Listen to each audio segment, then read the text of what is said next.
What's up, guys, and hello! Welcome to this game update slash Q&A. Let me just put my volume down a bit so I can actually hear you guys. So, what's been going on? Well, the new update's coming out November 16th. There will be a special one-time event that ArenaNet is planning for us. So if you want to join me, go to the Desolation server and go to the Lion's Arch right here around this area.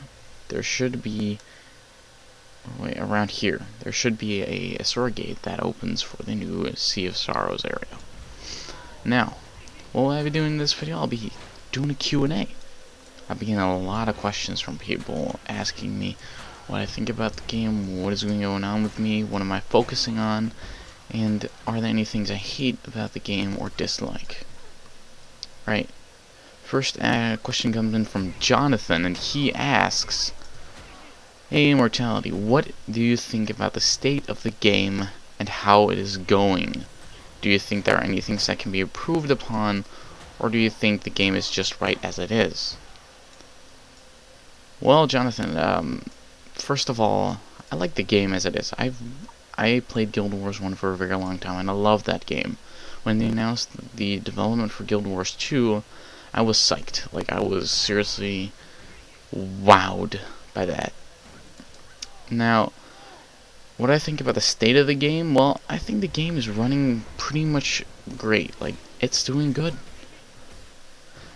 Do I think well, basically I think that the game can improve upon some things, like world versus world balancing, different servers, because my server's been going up against the same servers for about, well, since launch now, and I don't like that. I don't like having the same servers to battle against, because that's boring, and, you know what they're gonna do. Like, the tactics for those guys don't change for some reason. Now, do I think there's something wrong? Well, class balancing is one of the things that I don't like. I don't like that a thief dies within 2 seconds and can pretty much only run a glass cannon build to be really viable. This isn't true, but I'm not a thief expert. My expertise lies with warriors and guardians. Now, as for the state of the game, I think it's running good. Like, I think the game is like great. I can play it on and off whenever I want, and the update frequency is great.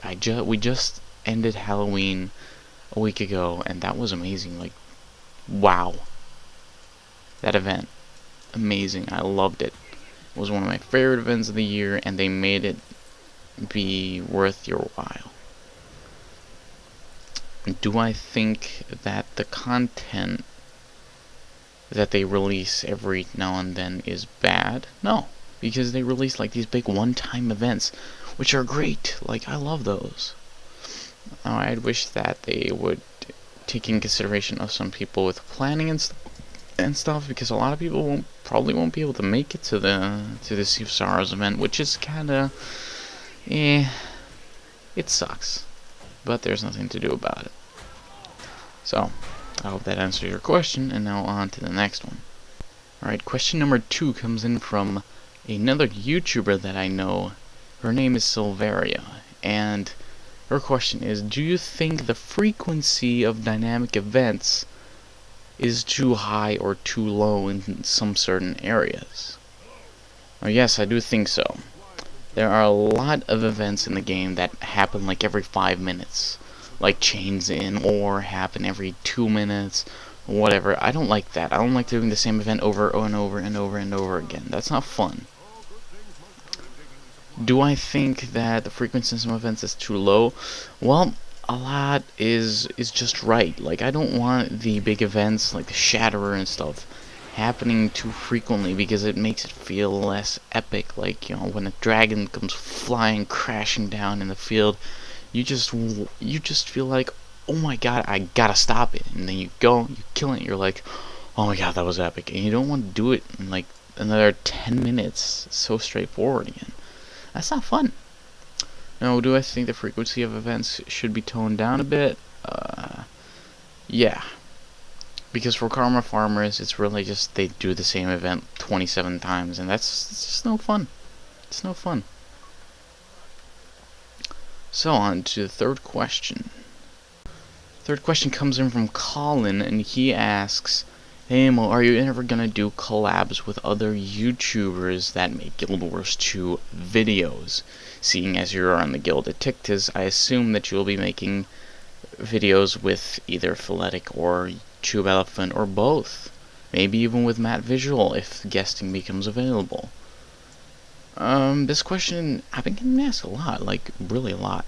Now, for those of you who don't know, Phil hasn't released a lot on his channel, and here's the reason why. Philetic has a lot on his plate for the past couple of days.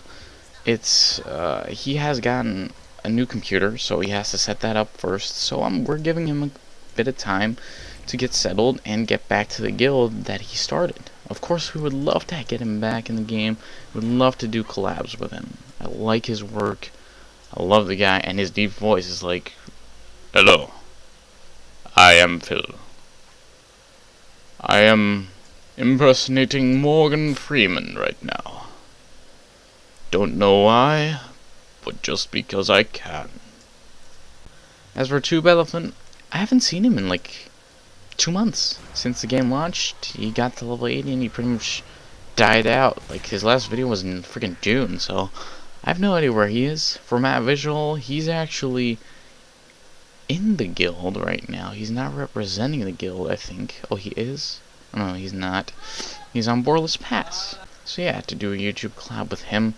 I guess when guesting comes available, we'll do a collab with each other, and that'll be fun.